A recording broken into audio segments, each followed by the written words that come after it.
not a bartender anymore. But don't worry, I got your back. You'll be Tony, I'll be Pepper. Invisible, yet indispensable. The hell are you talking about? Iron Man, Tony Stark, and Pepper Potts. You know, the woman behind the man who's really just as important as the man and helps the man be great while handling everything behind the scenes. I did go on a date with a Lyft driver and a surfer. It's actually a really funny story because the date with the Lyft driver wasn't going well. Like, he was trying to drive and pick up people on our date to pay for the date. And so I'm like, ugh, no. So I had him let me off in Venice, and then lo and behold, there was the surfer. Go figure. What? Then what happened? Well, we went out to get a drink, which was nice, and then he introduced me to his dealer, Zane. And, like, Zane was cool and everything, but I'm like, well, where is this gonna go long term, you know? No. We can't just leave. Didn't you hear all that we just talked about? Rap battles, funerals, way too many powdered wigs. Yeah, but you have to stay through the whole play. It's rude not to. Says who? I don't know, the play police? I can't take another minute of that. What if the actors notice we've gone? They've seen the play. They'll understand. Help. It's gonna work stuff out. We'll worry out the negative stuff. We're here for you today. Yeah. All the other stuff we worry about later. So yeah, for sure. I do love your Sonic in the background though. Oh, thank you. I got this from Superstar Con, and I met Dominic Glover. He's the one who did this. That's amazing. Yeah, I don't know if you met him. He's done a lot of artwork. I haven't. Oh, yeah. So he's been doing a lot of artwork for like video games, shows, etc. Even DC, Marvel, and anime. And I'm planning to interview him soon. Oh, that'll be cool. I don't see too many interviews with artists, but there should be more of those. I'm trying my best here, Jayme. I really am. But hey, I just that's all can't we wait. can do. My only problem. I need to get a frame for Sonic. Mm-hmm. Because this thing is looking a little bent up. I need a frame. I know. I have one of my posters behind me too. That's done by an artist. I need to frame it because it's starting to bend over a little bit. Yeah, next week when I get paid, I'm gonna go to Michael's to get a frame. Yeah, there you go. I can't imagine it'd be expensive for a print that size either. So no, it can't be that expensive. No. Nah. So, but if all the small talk is over, I guess we can get this thing underway. So, nice to have you here today. So my name is Phil. I'm the host of Conversation Podcast, and I have a guest with me this Friday afternoon. So introduce yourself. Who's Jayme Mantos I'm speaking to today? Yeah, hey Phil. I am Jayme. I am a voice actor and a casting assistant as well as a writer. I live in Los Angeles, California, and I've been acting my entire life. I'm originally from Virginia. So I grew up doing theater and musical theater and films and all that kind of stuff. And then I went to college for acting and filmmaking and then moved out to LA afterward, got a job working at Warner Brothers, and then have done different odd and end jobs in production along the way in addition to my acting stuff. And then I fell into voiceover in 2017 and have been doing it ever since and haven't looked back. I'm absolutely in love with it. That's a lie. Listen, I'm trying to get to California these days, but California's expensive. Isn't that the truth? Where are you based? I'm based in Georgia. Oh, okay. Fellow East Coaster. Hey.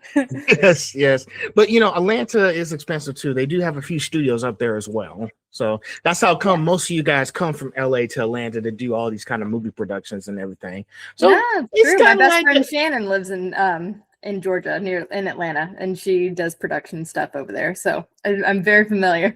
You guys have some good stuff. Man, phew, I didn't know that. Mm-hmm.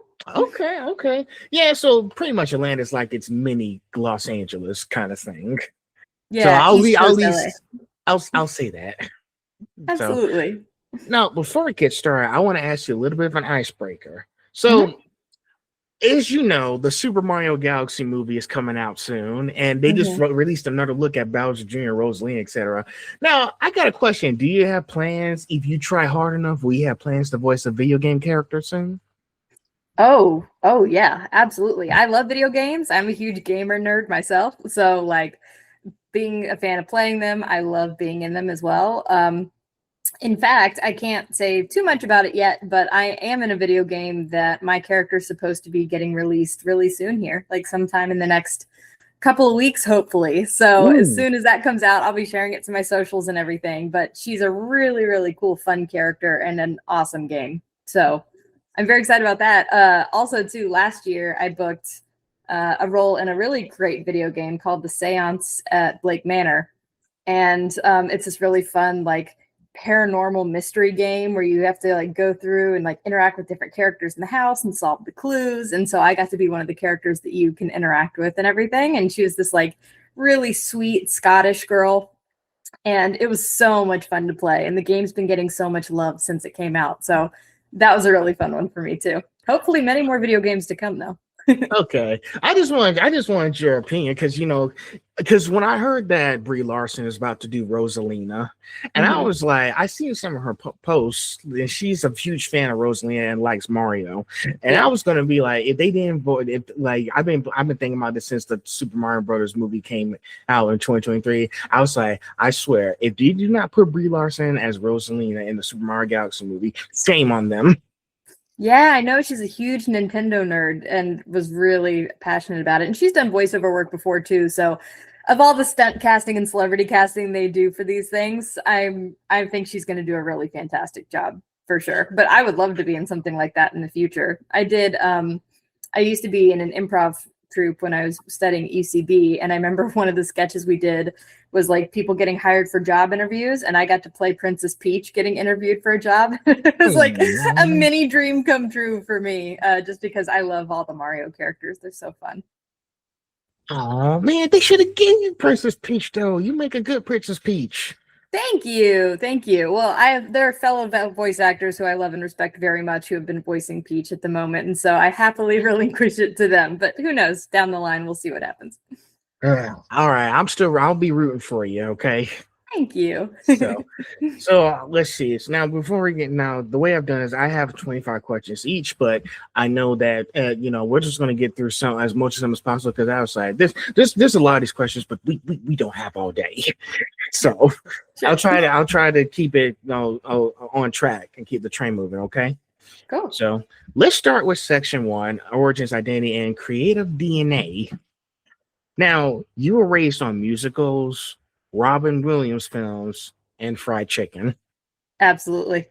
Which feels like the perfect recipe for a performer when you look at your work now, and where do you still see those early influences showing up? Oh man, that's a great question. Over the years, the performances that have impacted me the most have been ones that really make me feel something.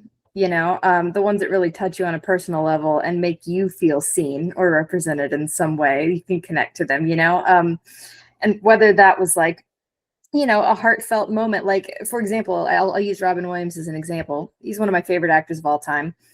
Obviously, we all grew up with Aladdin, right? So it's like he was so fun and dynamic and funny, but then you have those moments in there too where he's like really heartfelt and it's really genuine.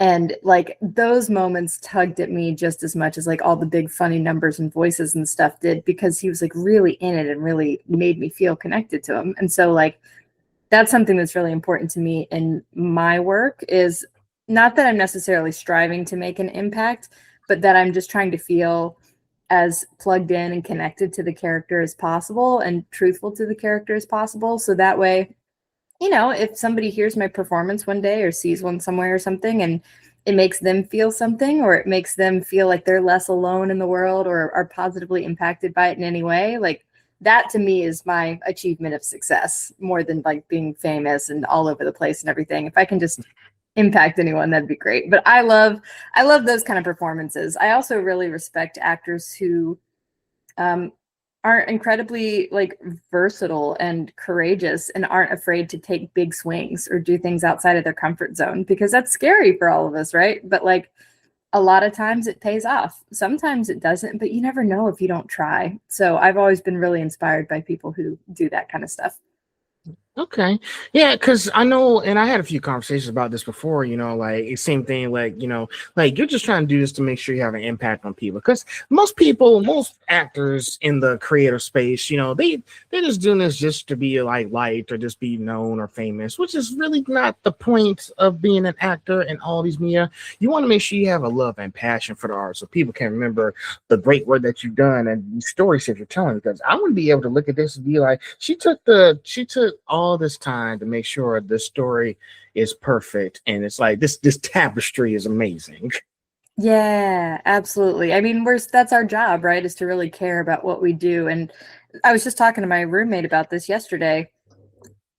As actors, we're part of an ensemble, right? Like, we're not the only ones creating this game or this animated movie or whatever. We're part of a whole team. And so that's how we can best be of service, is by doing the absolute best job we can, and then trusting that the other people we're working with are also doing the same, because we all want to make something great. So yeah, I think ego shouldn't necessarily be front and center for what we're doing to deliver your best work.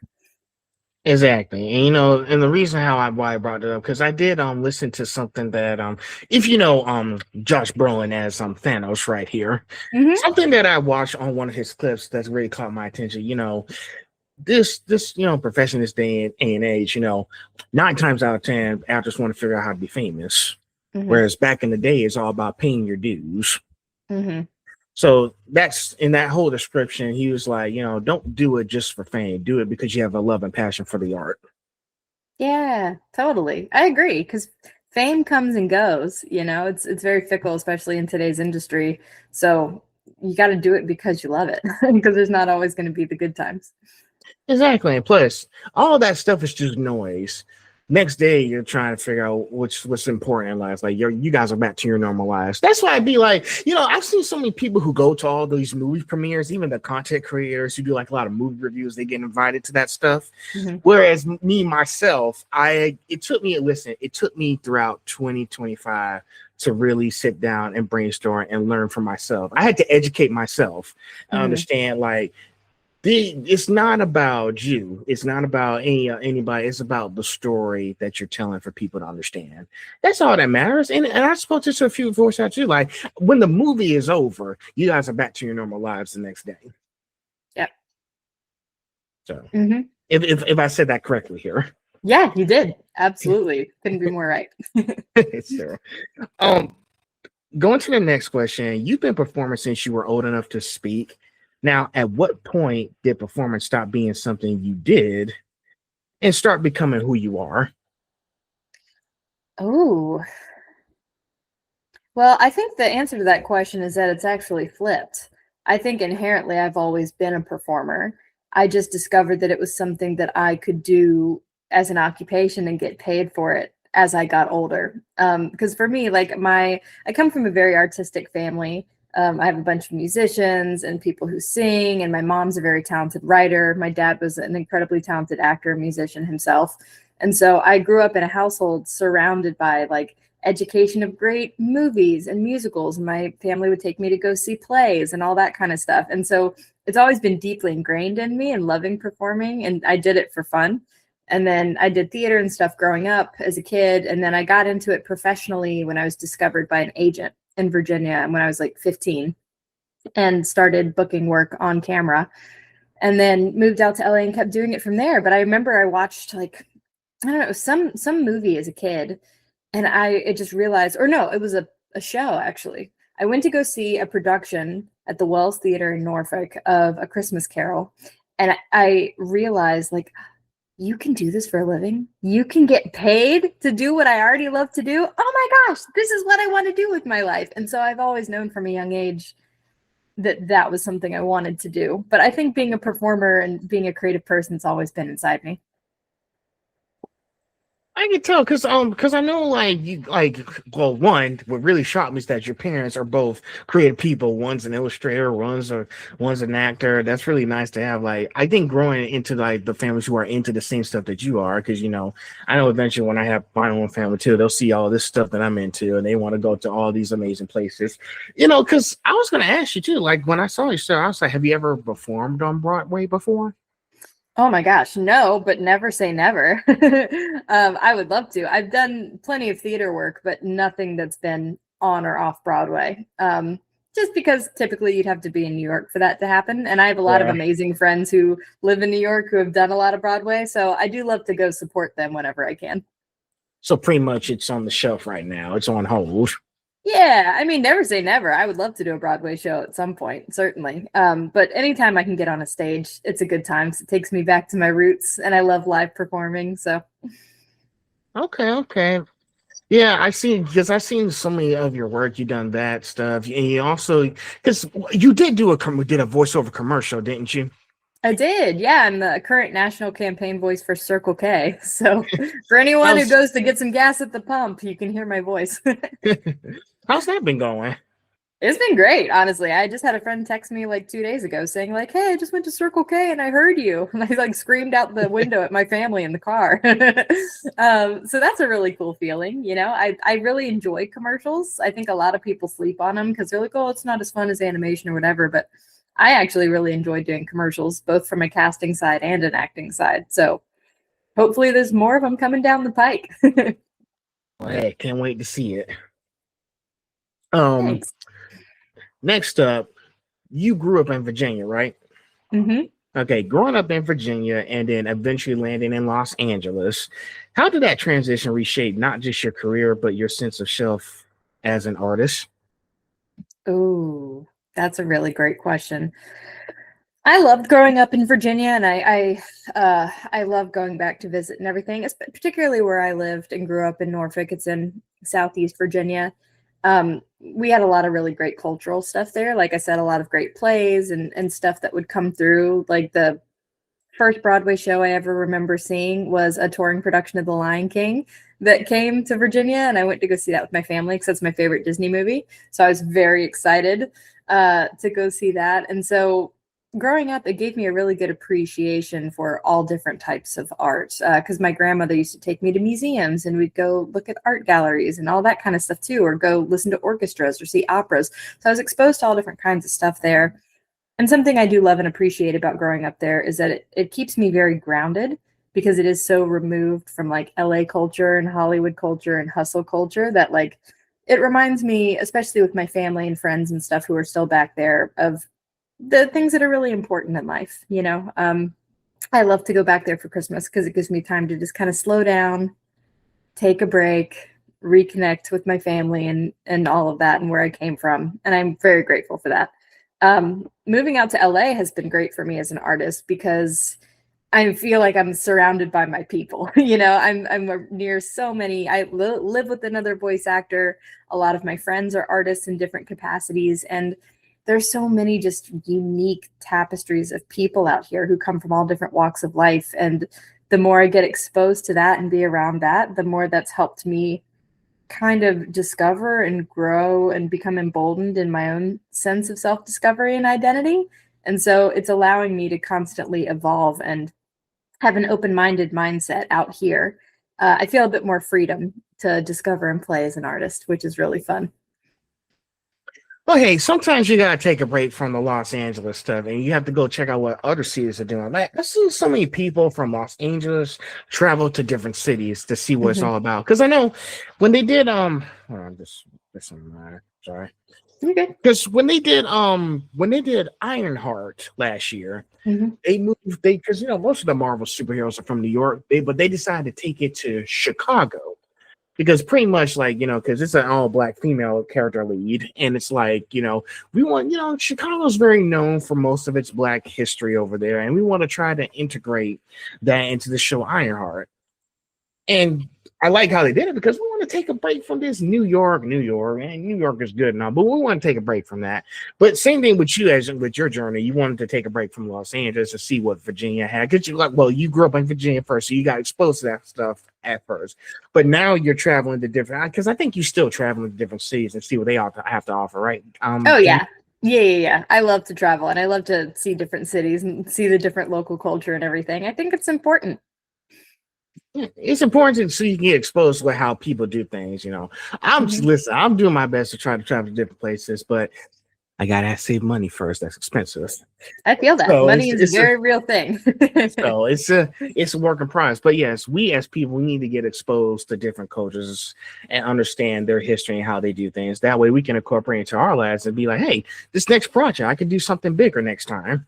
Yeah, absolutely. Plus, everything we experience in life informs our choices as an artist, right? Because it adds to our unique perspective and lived experience. So, like, getting to learn other people's points of view, getting to expand and grow and see all of that is so helpful to help us grow as a person and as an artist. Because otherwise, you get stuck in doing the same thing all the time.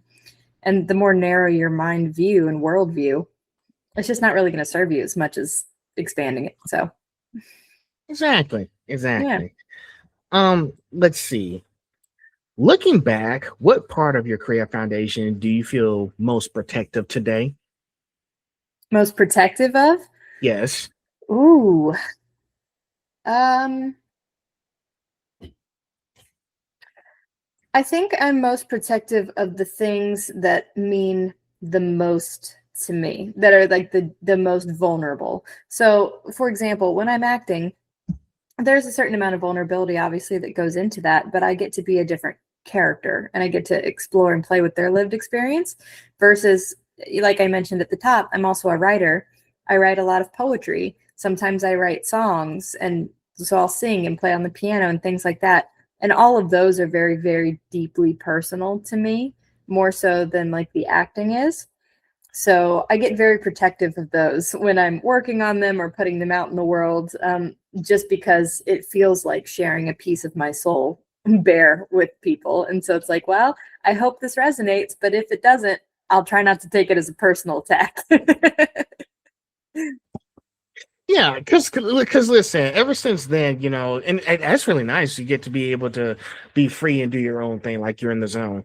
But it's like ever since I started doing more research on you guys, you guys, listen, you guys as well said, y'all are people of many talents. Like I've seen so much of y'all bios on like all these agencies and everything, saying like you're not just voice actor, you're also a writer. Script writer, illustrator. Some of you guys sing. You guys are also singers. Y'all wrote songs for TV shows because Abby Trot wrote the song for Super Smash Brothers Ultimate. So I'm So just cool. She's amazing. Yeah, I didn't listen. I didn't realize that until I got to a certain age, which was 23 years old, and I realized this Joker here sung the song for the Super Smash Bros. Ultimate. I really need to start paying attention. So listen. Ever since then, when I started saying, I'm really paying attention to you guys. So, but yeah, like I said, Jayme, you got to be a person of many talents in order to be successful, actor, writer, because you do like poetry, and I have read to a lot of people who do poetry too. Oh, nice. Yeah. I love all kinds of writing. I love poetry, short stories. I have screenplays and things that I've written as well. I love to write because it's a fun, different way to like flesh out characters and stories and everything, just from a different perspective. Something that I told the previous people, and this was on Wednesday when I had the Naruto panel. If you haven't seen that yet, it's on my page. You'll check it out later. But if you've seen it, what I said was I've been trying to read more lately. That's why they like that I'm so like aware, like more knowledgeable, analytical and things. Because now these days, back in high school, Jayme, I was just in it for the entertainment. I just want to see y'all just to get stuff shine and whatnot, just go about my day. But now it's like I'm at a certain, because I'm 25 now. I'm actually watching the shows to look for context clues. Mm-hmm. So, and most fans don't do that. So Yeah, no, it's fun when you can look at it through a new lens, isn't it?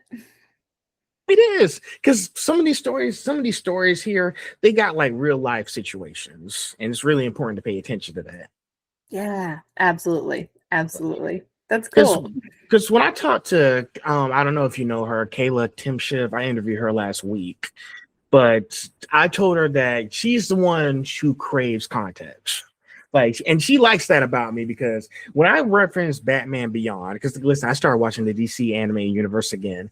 Batman Beyond, when we get to like decades into the future with Bruce Wayne Batman, he's getting old and he realized that he can't do this forever because at some point in that beginning of the episode, he drew a gun on somebody, which is something he didn't want to do. He did, that was the one thing he didn't like. He doesn't like guns, and he swore he wouldn't use one, but he drew a gun on a criminal, which is crazy. So pretty much from my context from that show, he was facing an enemy that he couldn't defeat. Time. He was facing time. He couldn't defeat time. He didn't lose to the Joker. He didn't kill him, didn't get killed or anything. He just basically ran out of time.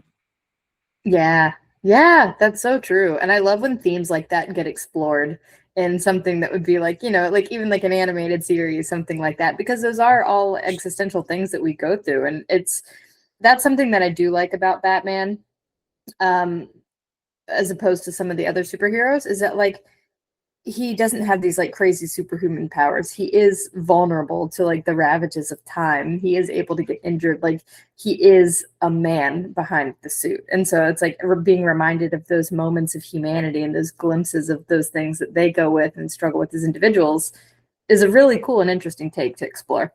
So, and I was like, well, shoot, I need to keep watching I need to keep watching all these shows and keep paying the context, you know. And listen, I'd be telling other people, sorry if I'm late, not paying attention to context when I was in high school. I was just in it for the entertainment. So, Hey, most people are, you know. So, but I'm trying my best to get with the program.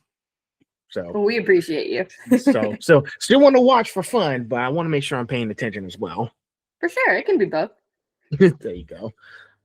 So we're out of that section. Now we're in section 2, voice acting, process, and performance. Now, your performances are often described as warm and emotionally grounded.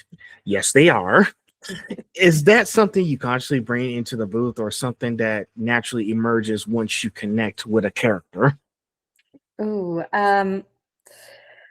you know, I think it's a little bit of both, but I think it depends on what the character calls for. I myself, like I mentioned before, it's important to me to be emotionally grounded and connected to anything that I'm working on. And I do have a natural warmth about me. So I think that a lot of times that can't help but just seep into what I'm doing, which is why at times it can be challenging for me when I'm playing more villainous or evil characters.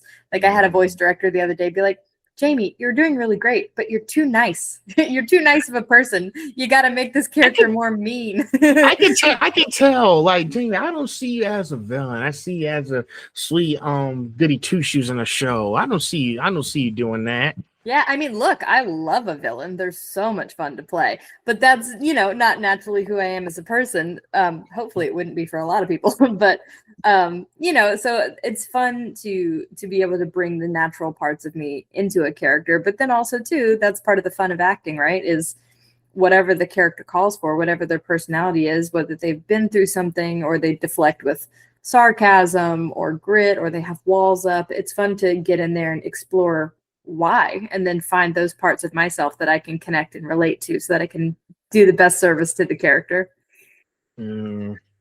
Well, I guess whatever role you get, you're gonna be like, I'm just gonna be myself and just get it done. Well, you know, still gotta be mean about it when you're doing the villains, because I've seen some people who play the bad guys and they have a good time playing with them.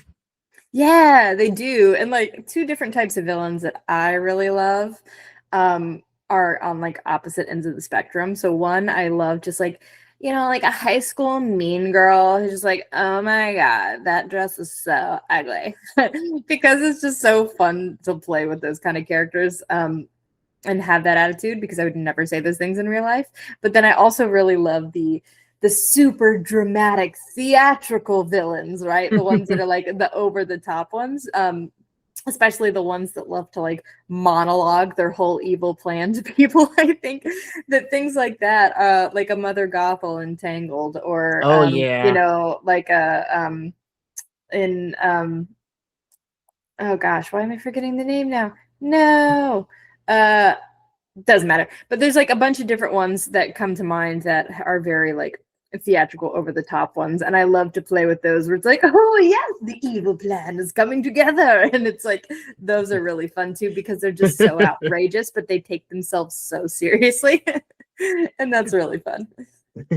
Well, you know, my favorite, one of my favorite villains is the Joker, of course. Oh so, yeah, you know, same. Joker is, you know, he's always got comedian purpose. But thing is, when he tries to kill Batman, if you've seen that episode called Almost Got Him in Batman the animated series, I'm sure I have. Yeah, they was all sitting at the table talking about, you know, how they almost got Batman and everything. Like Mark Hamill is a legend. I like Mark Hamill. Also, legend. You know, also rest in peace. I'm Kevin Conroy. Oh yeah. So yeah, you know, Joker likes putting on a performance, because when he's saying that stuff, and also I did an analytical that episode too. I was like, so basically, why he said I'll save the best for us, because he likes to put off a grand finale.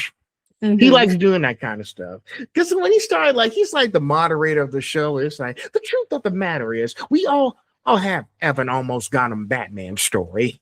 So, Totally. that episode is still one of my top ones in that series because I like the villains how they try to outdo each other and tell, oh, like, hey, I got my story's better than yours and everything.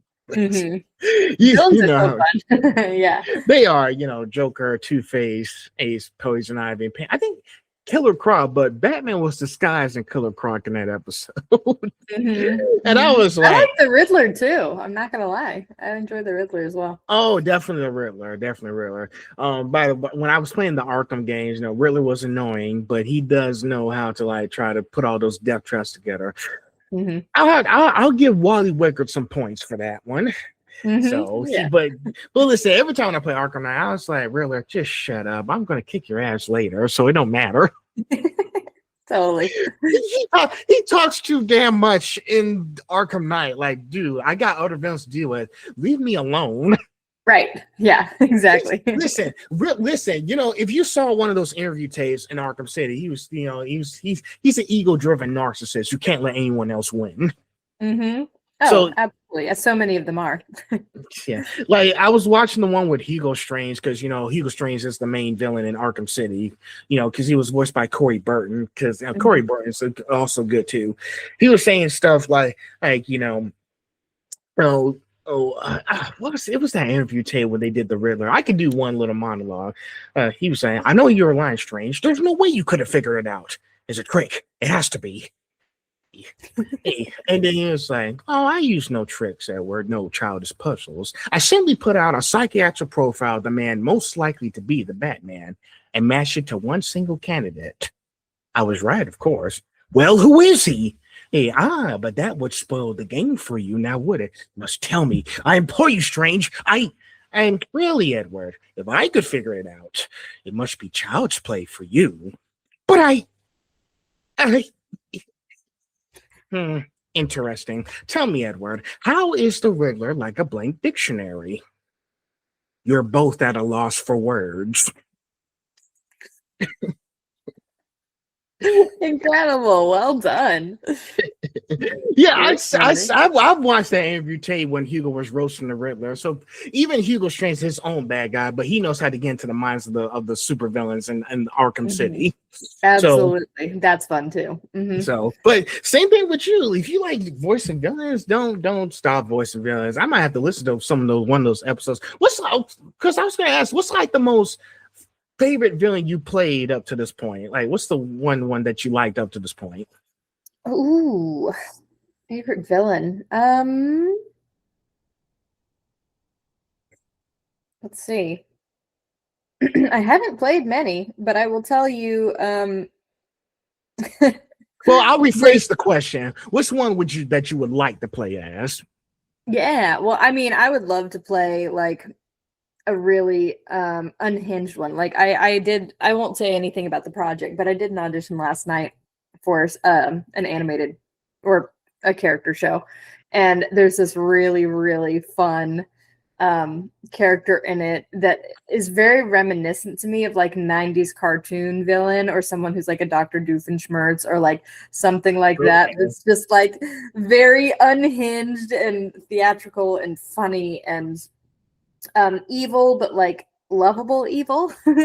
And I really had a lot of fun playing around with that in the audition. So to book something like that would be so much fun. I could make a meal out of all the words. Because I was thinking maybe, just maybe you could do the Enchantress from the Avengers, with Thor and all that stuff. Oh, that would be sweet too. I'll take it. It could be Enchantress or Poison Ivy or, whatever you choose, whatever they try to get you. I think you might be good at those roles. Well, thank you. From your lips out into the universe. Let's get it. Hey, I try to be honest. I mean, you would be good as Poison Ivy. Thank you. I love Poison Ivy, so that would be amazing. I'll take it. Well, I hope you do get those roles, but let's continue, shall we?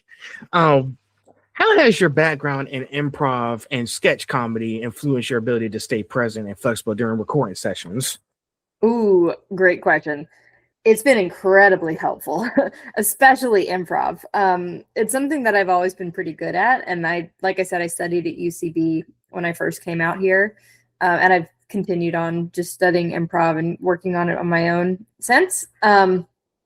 It's really great because when you're in the booth and you're being directed, a lot of times, you know, you have to be good at taking direction on the spot, or you have to come in with your own ideas or things prepared. And that's part of what we were talking about earlier with being really connected to the character, right? Is like, okay, well, if I'm going to say something or add something that's not in the script, I need to make sure that it's something that the character would say, and that it is in fact adding to it, not taking away from it, because we want to have respect for the writers too, right? So it's a really fun collaborative process, but you have to be able to roll with the punches. If they're like, okay, great, love that, do something different, or feel free to improv on this one, or feel free to like do whatever. And being able to have that flexibility and quick toughness of mind is incredibly helpful. And it's been really helpful for me personally in not only my sessions, but in auditions or how I've just approached characters when I've been working on projects. And sketch comedy is great too, because like I said, I'm also a writer. And so I love creating original characters. I always have. From like when I was a little kid with my dad, we'd like create our own little characters and have our own little sketch comedy show, to I helped start a sketch comedy SNL type show when I was in college and was a part of that and did it all through high school and everything too. And so it's been great for me because coming into voiceover, I had this whole arsenal of original characters who I've like thought about and created and written monologues for and backstory. And so like anytime that a character comes up where it's something like that, I can be like, oh, this is like my character that I've created. I can like start with that and use that and tweak it to do this. And so it's fun to have a little toolkit to always be prepared for everything. Hey, you gotta use the tools in your toolbox, right? Absolutely. And it's nice. I'm glad that you say that. Did you had like you did sketches where like sketches like do you still have any on file, or did you keep them locked up somewhere? Yeah, you know, the ones that I did in college, I don't know where they live. They were on YouTube. I don't know if they're still there anymore, if they were taken down, because I wasn't in charge of those. But yeah, I don't know. I don't know if there are any out in existence or not. If anyone finds them, feel free to send them to me. I'd love to go back and look at them now. But yeah, I don't know. But I do create sketches and fun things with my friends and stuff too. I'm sure some of that's on my either YouTube or socials. I've done a couple of sketches of things I've created that I've put on TikTok. Especially with my original characters and stuff like that. I have a series where they have little monologues and things like that. Yeah, so you can check some of those out there.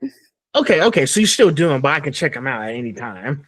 Yeah, for sure. And there will be more in the future as well. I just want to make sure because when I get off, I want to take a look. Yeah, totally. I love collaborating with people. So I've collaborated with people to write and do original content, and that's something I still love to do. Okay. I'm going to put that on my to-do list. Go check out Jayme's art sketches. Perfect. In between the Batman Beyond episodes. Well, to be honest, I did finish Batman Beyond last week. Now I'm on Justice League and Static Shock. Oh, there you go. Nice. And I was like, I started Static Shock just in time for Black History Month. Right. And I also got a book. From the comic book store that's back on the other side of town from Pooler to Savannah, because Savannah's like 15 minutes away. And I went to the bookshop and I saw the Static Shock. I was like, they said, you're lucky because this is the last one. Ooh, nice. So I was like, I'll take and leave it. I haven't even read it yet. I'm going to read it this week because thing is, I had a chance to read it this week because I've been busy with this. So I hadn't had a chance, any free time. Yeah. So probably on Sunday, I'll get a chance to read a few pages. There you go. A little end of the week treat for yourself. Exactly. Because this is my first time reading a Static Shock comic book. So, it's a graphic novel. It's still comic graphic novel. You get what I'm saying. But yeah. I want to be able to see what's going on. Yeah. Well, you have to let me know how you like it. Listen, I promise you I will. Good. So, next up, what's a misconception about voice action? What's a misconception about voice acting that you wish more people, especially audiences, understood? Oh, man. One that I'll say is that it is very much acting. You have to have a foundation in acting to do voice acting. I think a lot of people think that voiceover is just coming and standing in front of a microphone and saying words or doing funny voices or whatever, and that you can just like jump into it and instantly make money and be cast as a lead in a Disney movie. And that's just not how it works.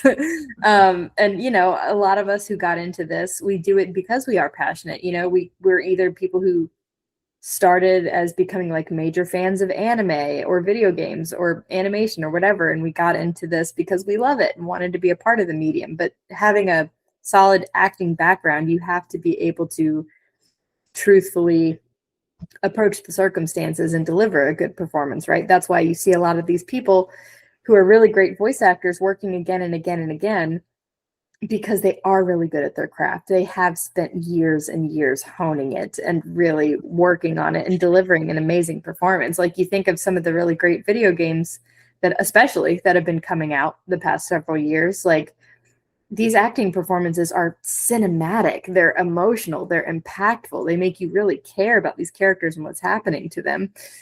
So it's so much more than just, you know, shouting lines or doing voices into a microphone. And so I think it deserves a lot more respect than it gets sometimes. You know, I think a lot of times people give the respect to on-camera performances, but kind of undersell the voiceover stuff when that's really just as important. Yeah, because I've seen so many people think it's oh, this is easy, it's simple. Listen, I've talked to so many of you guys already. This is voice acting does not come as easy as you think it is. It's not. Mm-hmm. And you know, you gotta be ready for rejections. You gotta make sure your voice is all ready for the next episode that's coming out. You know, and like I said before, and again, I apologize, but it took me this long to understand how serious this is. You know, it's you just gotta be ready for like the fallout of how voice acting is going to change your lives forever. Because you know, I've seen some people who be like, oh shoot, if I can say this correctly, you know, some fans just don't have any like regard for like how hard, like, because as I said before, this is a hard job, and it's like, you know, we're not really paying attention what happens behind the show. Like, what's the behind the scenes? Like, what's going on behind the scenes? And that's the one thing that fans need to start really paying attention to. Let's look at behind the scenes of these characters that we love so much, so we can get a good understanding. You know, I tell people, you know, you meet a voice actor, ask them questions. It doesn't hesitate to ask them questions. You know, I've been to so many cons, Jayme, and I always ask some really good questions, and they really appreciate that I'm coming to, because no fans ever asked this kind of question before. Mm-hmm. Yeah, people appreciate a thoughtful question. And I mean, the thing is too, every voice actor I've interacted with, especially if they're connected to a franchise that has a fandom attached to it, they really care about doing a great job and doing service to the fans and having respect for the IP and all of that came before them. And that's, you know, so we are putting our all into this. And so, you know, I think that's one of those great things about cons, where you do get to interact with a lot of the fans and you do get to have those experiences. But, you know, I think not everybody understands, like you said, all the behind the scenes things and all the work and everything that went into it, and how it's not ultimately up to us whether we got cast in those roles or not, you know, whether they agree with this person was the best person for this role or not because of their fandom and all of that. And so I think it's that fine line of being respectful of the fans and the people who make this what they are and doing a service to that. And at the end of the day, also just kind of having to compartmentalize and let that go and be like, well, I have to trust that I've put in the work and I'm doing the absolute best that I can. And hopefully people will respond to it in a positive way. And if they don't, like, they're entitled to that opinion, but not everybody's going to love everything everybody does. So exactly. Like, listen, if there's a role that's coming out that this person gets or something, it is what it is. I can't do anything about it. So I'm just going to sit back and enjoy the show. That's all that matters. Yeah. So yeah, and that's what some fans like. If you've seen some of the fandom, there's been a lot of, and actually now you got me thinking about something that I had, and now now I'm venting here.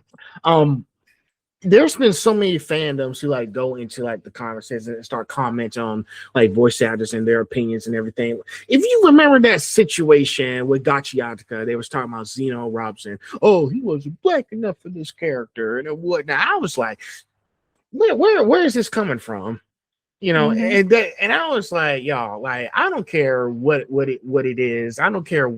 I, do you think people care what you say? Like the show is still coming out anyway. I don't care. Like as long as the show is okay, I don't care. Yeah. So and I think that's still going on today. You know, people complaining about because so it's not only. See, I'm upset right now. I'm trying to get out of my thoughts here. It's not just the anime shows, it's also movies and Mhm. other shows too. Because if I can turn back time when they did The Little Mermaid 2023, people were upset Mhm. that it was a black mermaid and not the white mermaid and all that stuff. And same thing with How to Train Your Dragon. Then the One Piece is still getting backlash for this black character being played as this person in One Piece. Now let me educate y'all on something. You know, I'm just shouting this out here. Y'all, most of these characters are played by Japanese people. And all Japanese people, they're pretty much white too. But if you've seen some of the stuff, how you feel? Do you know Caitlin Glass by any chance? Jayme, Caitlin Glass. Yeah. Mhm. Yes, she's been bringing a lot of diverse people into the anime world. That's why you have so many like Hispanics, Koreans, Taiwanese, black, very diverse people coming to these shows because they had the same thing, you know, like Gina Robinson voiced Hawks in My Hero Academia. Hawks is a white character. You got who else? You got and Okron and AJ Beckles voices Okron. He's a white character. So as long as that's what I think people need to understand, like as far as our world here today, like I don't care who's doing the character as long as the show's gonna come out great. Yeah. I agree. And also too, like to your point, first of all, thank you for sharing that as well. Y- like we live in a world that is full of diversity, right? And so yes, there are certain genres like anime and stuff that have inherently been, primarily all Japanese actors and stuff until it gets put into an English dub. But it's like, why not have a variety of people with different experiences and different ethnic backgrounds bringing these characters to life? Like with the Little Mermaid thing, it was so stupid to me that people got so up in arms because I'm like, first and foremost, she's a mermaid. She is a fictional character. Who says she has to be white? First off. And secondly, like, if you're that bothered, just go back and watch the original animated movie with the white girl. Like, why can't we have more representation out there? Like, it's so dumb to me. Also, especially because, historically, until more recent years where I think the pendulum's trying to move the other way, we haven't had as much representation. There hasn't been as many roles for different people of color or queer people or trans people or things like that who have different life experiences. And so to finally be able to be in a point where those kinds of characters are being included and those type of actors not only can play, like a Xeno or someone like that can play characters of color, but can also play other characters that are white or whatever. Like if they're doing the best job for the role, great. Like that shouldn't be the problem. At the end of the day, that's what we want. So Exactly. Listen, listen. I want to tell this to other voice actors too. If I catch up to them, I don't care what you are, as long as I just sit back, I pop some popcorn and sit on the couch and watch my show. Okay. Yeah. So listen, those trolls in the comments says that they're just doing it for attention. Oh yeah, Like people are always going to have their opinions. You just have to kind of drown out the noise a bit. Yeah, because I was telling people, because one of those phrases I came up with, and people like this new phrase I came up with when I saw them doing this like cringy protest. I was like, I'll take shit nobody gives a fuck about for 500. I love that. I was like, you think anyone cares? You think anyone cares that you're doing this? Yeah. No, nobody asks, nobody cares. Mm-hmm. So, absolutely. But yes, going back to that, we need to keep having those, like, like you said, no matter who's doing it, you're gonna have those people who are gonna be negative. All we can do is listen, you as a voice actor, all you can do is keep making the magic happen. That's all you can do.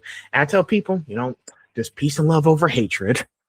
Yeah, absolutely. And spread the wealth and spread the joy. You know what I mean? Like, I've certainly gotten auditions that have come down the pike where it's been like, oh, here's this character from a different ethnic background. And I pass on those because I'm like, No, I don't have the authenticity to bring to that role. I'd so much rather it go to someone who's more qualified. There's no shortage of white characters that I can play and stuff. I'm good, you know? And when it comes to things where it's like animals, aliens, creatures, whatever, anybody can be those, you know? So it's like, I believe whatever the roles are in any project, what's meant for you, you know, I do believe what's meant for you is not going to pass you by. So it's like, okay, great. I leave this open for somebody else. It's their turn. I celebrate them. I know my thing's going to come down the pike at some point, and so then I can have my moment and do that. Like, it all works out the way it's supposed to. That's all that matters. So, Jayme, you're doing a great job. I say keep going. Thanks, man. Appreciate that. Sure. All right, we're in the next section now. Section 3, character deep dives, games, anime, and storytelling. So let's talk about. Let's see if I got this right. Please don't mess me up. Correct me if I get this wrong. The Séance of Blake Manor. Yeah, the Séance. The Séance of Blake Manor. Ivy McLeod is gentle on the surface, but emotionally complex. Now, how did you uncover her inner world and decide who she really was beyond the dialogue? Great question. So this is the video game I was talking about earlier that I loved so much. Okay. She's a great character because she is very like sweet and quiet and soft and unassuming, especially in juxtaposition with some of the other characters you interact with throughout the game. But because of that, she has this like emotional depth to her. And so as I was looking over the dialogue and her lines, I got to learn more of her backstory, and I got to learn what things have happened, what interactions with people have happened that inform her relationships and how she navigates the world. And so for her in particular, it was really fun getting to play with the levels of like, this is how I present myself in these like in this group situation that I'm thrust into. But then hear all of my darker things under the surface that I don't necessarily want to make known to everybody up at the top, and hear the parts of me that I'm wrestling with, and hear the parts of me that are tender and fragile and healing. And she just has a lot of really beautiful stuff to play with. And so it was really fun to get to do that. I didn't see the script until right before I recorded. So a lot of that is stuff that I had to kind of figure out throughout the session and as we were going along. But she was really, really fun. And Scottish is my favorite accent, period. So that to me was an absolute dream come true, a very special role for me. Well, hey, the way you just answered, it sounds like it's really exciting. It is. It's a great game. I recommend playing it. Is it on Xbox, PlayStation, or anything? Please don't say Steam. Please don't say Steam because I don't have it. I know it's on Steam. But I don't say it. I know. I'm sorry, but I'm hoping that it's going to expand to consoles coming up soon here. But as of right now, it lives online on PCs and stuff. Why are you so obsessed with online stuff? Oh boy. See, look, come on. I got the Xbox. Why can't I Dude, I know. I have a PS5 behind me. I'm a console girly all the way. I get it. But sometimes, you know, a lot of the indie games and stuff, they start on Steam and stuff like that. So I support it wherever it lives. By the way, this is my Xbox Series 2 controller that I got for Christmas because it's no batteries included. Oh, that's the best. Because that's what I'm saying. Listen, I got so annoyed that every time when I've been playing like a Gears 5 match or something, the batteries died out. I mean, I was like, no, don't do that. And then I end up getting shot at. Yep. I was like, you know what? Screw this. We're going to get a controller that doesn't require no batteries. And I ended up with this. Nice. All I just need to do is charge it up. But yes, if that game ever comes out on the Xbox, I want to play it because now it sounds exciting. Speaking from it, I want to check it out. Yeah, I'll let you know. Well, this is going to have to wait for a while. So, but I'm excited to check it out now. Hearing you talking about it, so can't wait to play it. Next, video game performances are often recorded out of order. Now, how did you track Ivy's emotional journey so her vulnerability stayed consistent and truthful? Yeah, well, a lot of that I attribute to the lovely director Liv that I worked with on this project, because they were really great about giving me context as we were going through and being like, okay, so at this point in the game, this is what happened, this is who you've interacted with, this is what the person said to you right beforehand. And so they were really able to help guide me and set the scene and show me like where we were at in her journey and what the emotional stakes of the character were. In this particular one as well, they have what they call like the branches. So it's like depending on when characters interact with you and how they interact, I had different things that I would say and different responses that I would give. And so it was really great for that too, because then I would be given the context by the director, like, okay, so this is what you would respond with if they do this or see you at this point in the game and things like that. And so that kind of amazing guidance and collaboration was able to help keep me consistent and on track with like where she was at emotionally at any point throughout the game. Okay. That's nice because I know that so many video game like behind the scenes video I've seen. It sounded like with so many characters in one game, it's like out of order. We got to keep track of who says who first. Like there's like some stuff when I play Okay, well, let's take the Gears of War series, for example. Gears of War, there's so many characters in the Gears of War universe. And it's like every time when I play, there's 4 people on this campaign that are with me.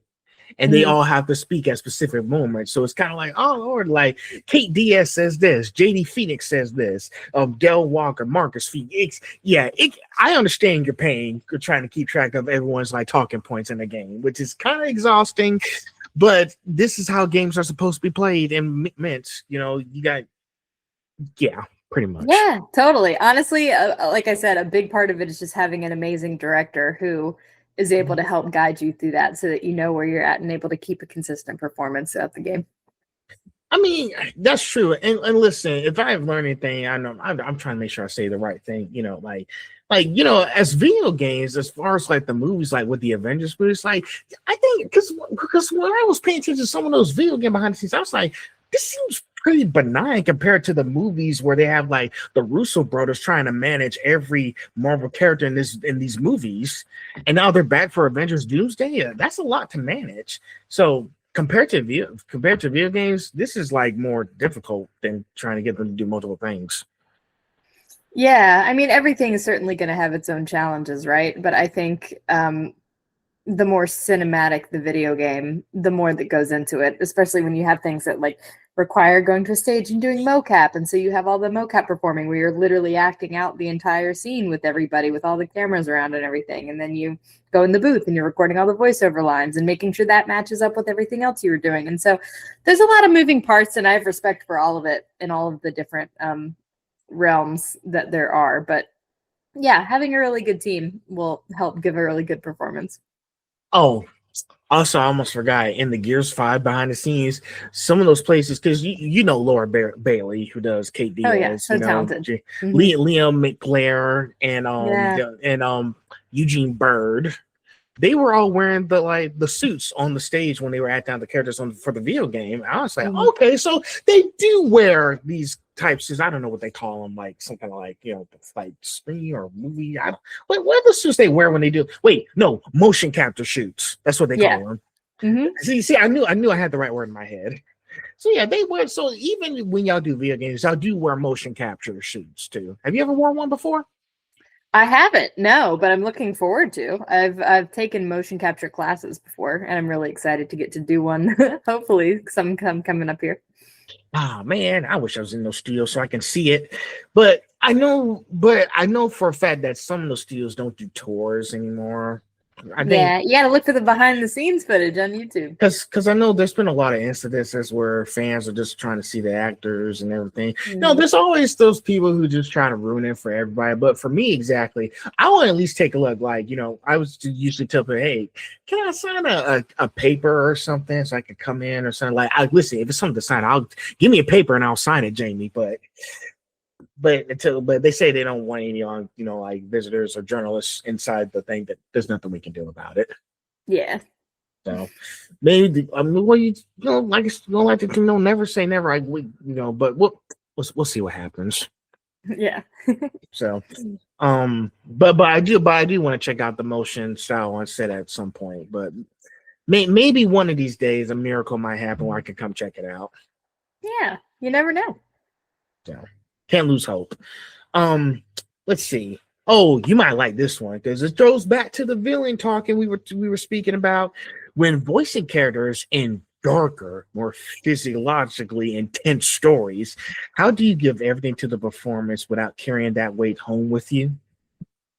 Yeah, that's a great question as well. I think, as performers, that's our job, right? Is to be open and vulnerable, but try not to let it affect us on a personal level. And it can be tough sometimes, it's, as humans, it's hard to not always take it home with us. But when I've done some of that darker stuff,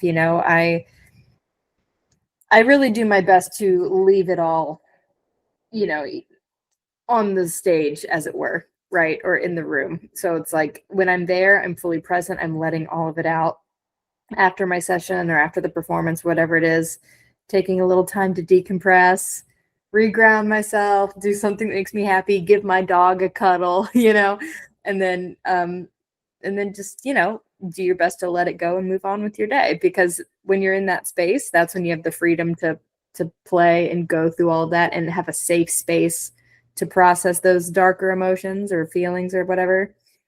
And then, then you go back to your life and you separate it and you have to remind yourself, like, I am not that. I am this person. My life is good. I'm not going through these struggles. And so you have to discern. Wow. And don't forget, you still got that PlayStation 5 in the back. That's right. That's right. Play a little game, decompress, watch a Disney Yes. movie, something. Yeah, because I know some voice actors do have a lot of mentalities, struggles when they do like all these actors. Like, I want to still be myself. I know it's dark, but still, sometimes that that fantasy stuff can take over your mind. So you Yeah. just got to keep that in check because it's kind of and I know, like, if I can say a few things, I know some of you guys also have like past tragedies in your life. When there's like a serious scene that's going on, because I know, and I spoke this before to somebody, when y'all have like so many like important scenes that are coming up, you guys have to have something tragic that happened back then in your life, with someone passing away, a breakup, to go into the character that you're voicing. Because I've seen that happen so many times. And I was like, oh shit, I get this. I was like, something bad must have happened in this voice actor's life to make them do this scene like this. Yeah. So.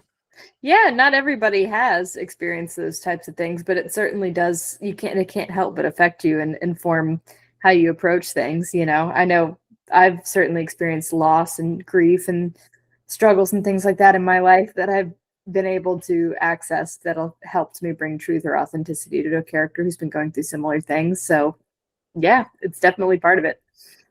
Yeah. Well, the more I play these games, as I continue playing, getting these new games from GameStop, I'm going to keep paying. Listen, I know I'm enjoying it for fun, but sometimes when I play like the story modes, I do pay attention to the context of it. Yeah. Yes. The story modes are my favorite part.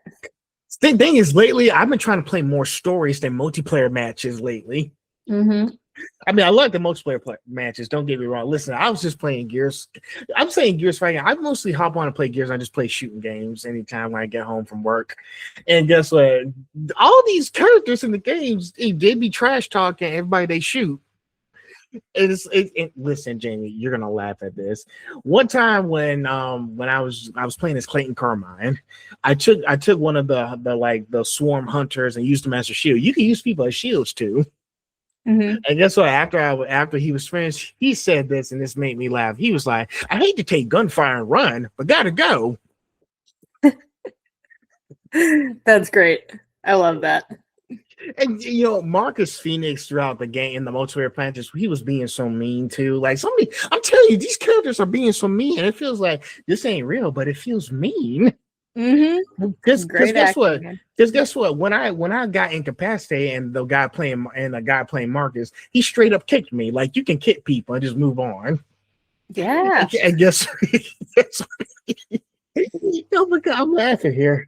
Oh, Jayme, he said, and when he kicked me, he said, "Not even worth the bullet." I was like, dang. I was like, oh my gosh, that is mean. I'm worth a bullet. I know, right? I'm worth a bullet. Hang on. That's him basically saying, I'm not even worth. You're not even worth my time. Yeah, rude. And Oh man.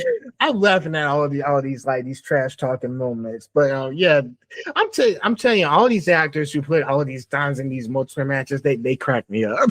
Oh, for sure. They have some great one-liners for absolutely. So, oh shoot, there's another one with Delman Walker, Jeremiah Keegan. Guess what? When I was playing as Delman Walker last night, and he saw one of the grubs crawling away, and he was saying, and ain't this a shame? Your blood is everywhere. Did he also say, keep bleeding? I'll be right over. Oh, good. Honestly, great lines. Great lines. Well, I'd mentioned to Jay that I did have a hard out at 1 just because I have to get to work.